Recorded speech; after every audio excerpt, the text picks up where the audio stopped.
तीन को तीन बार लिखकर 10 बनाए। बहुत लोग सोचते हैं कि इस सवाल को, ऐसे सवाल को कैसे हल किया जाता है। तो दोस्तों नमस्कार, मैं अभिषेक आप सभी को स्वागत करता हूं इस वीडियो में। तो आज की इस वीडियो में सीखेंगे कि इस तरह के सवाल को कैसे चुटकियों में हल किया जाता है। तो चलिए शुरू करते हैं। तो दोस्तों सबसे पहले हम लोग सवाल को देख लेते हैं। तीन को तीन बार लिखकर 10 बनाए। तो चलिए तीन को हम लोग तीन बार लिखना है लेकिन बनाना है कितना, 10। तो ये कैसे हम लोग करेंगे कि तीन को तीन बार तो लिखे हैं लेकिन 10 कैसे बनाएंगे, आप लोग यही सोचते होंगे। लेकिन इसको हम लोग चुटकियों में हल करेंगे। तो चलिए देखिए, बहुत लोग क्या करते हैं, यहाँ पर जोड़ के बनाने की कोशिश करते हैं। तो इस प्रकार से 3 3 6 और 3 9 इस प्रकार से आता है, लेकिन ये भी तरीका गलत हो जाता है। अब दूसरे तरीका से हम लोग हल करेंगे। तो देखिए बहुत लोग दूसरे तरीके से हल करेंगे। तो इस प्रकार से हल करते हैं। तो तीन तरीका 9 3 कितना होगा 12, इस प्रकार से। तो इस प्रकार से हल कीजिएगा। तो इस तरह से आप भी हल कर रहे हैं तो ऐसे सवाल गलत हो जाते हैं। तो चलिए अब हम लोग सीखते हैं कि इस तरह के सवाल को कैसे चुटकियों में हल किया जाता है। तो चलिए हल करते हैं। तो सवाल है, तीन को तीन बार लिखकर 10 बनाना है। तो तीन को हम लोग तीन बार इस प्रकार से लिख चुके हैं और कितना बनाना है 10। तो चलिए 10 हम बना के आप सभी को दिखाते हैं कि इस सवाल को कैसे हल किया जाता है।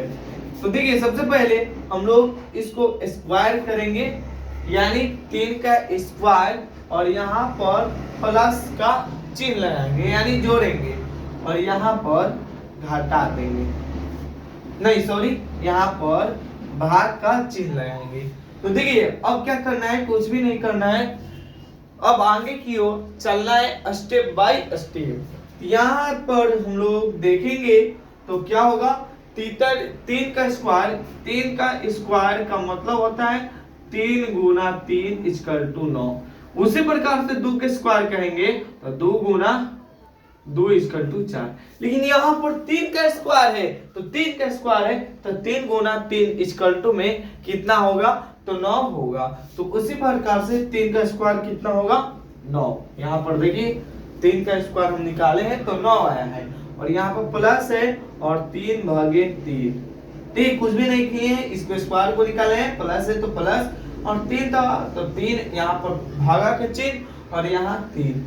अब देखिए बहुत लोग क्या करते हैं, यहाँ पर जोड़ते हैं। कहाँ पर, देखिए यहाँ पर बहुत लोग जोड़ते हैं। तो अगर आप भी जोड़िएगा तो इस सवाल का आंसर गलत लाइएगा। तो इसको हम लोग निकालते हैं।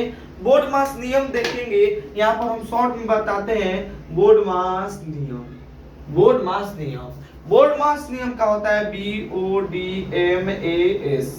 देखिए बी मतलब ब्रैकेट होता है, ओ मतलब ऑफ होता है, और डी मतलब डिवीजन यानी भाग होता है, एम मतलब मल्टीप्लिकेशन यानी गुना, और यहाँ पर देखिए तो ये मतलब एडिशन यानी जोड़, यहाँ पर एस मतलब सब्ट्रैक्शन यानी घटाव। यहाँ पर ब्रैकेट नहीं है यानी कोष्टक नहीं है, का नहीं है, तो इन दोनों को हम इसी प्रकार से काट देंगे। यहाँ पर भाग है तो देखिए इस सवालवा में भाग है यहाँ पर, तो इसको हम लोग भाग करेंगे।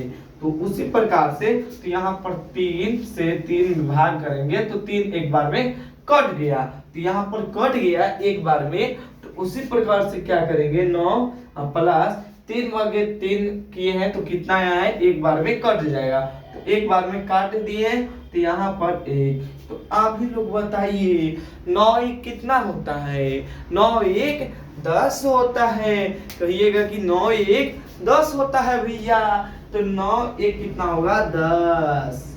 यही जो हुआ आंसरवा हुआ, यानी 3 को 3 बार लिखकर हम 10 बना दिए हैं। देखिए किस प्रकार से। तो इसी प्रकार से दोस्तों आप सभी को ऐसे सवाल को हल किया जाता है और चुटकियों में ऐसे ऐसे सवाल को आप भी हल करेंगे। तो दोस्तों वीडियो अच्छा लगा होगा तो एक लाइक कीजिए और इसी प्रकार की वीडियो के लिए हमारे Facebook page and YouTube channel को सब्सक्राइब और अपने दोस्तों के पास भी इस वीडियो को जरूर शेयर कीजिए। और देखने के लिए वीडियो धन्यवाद।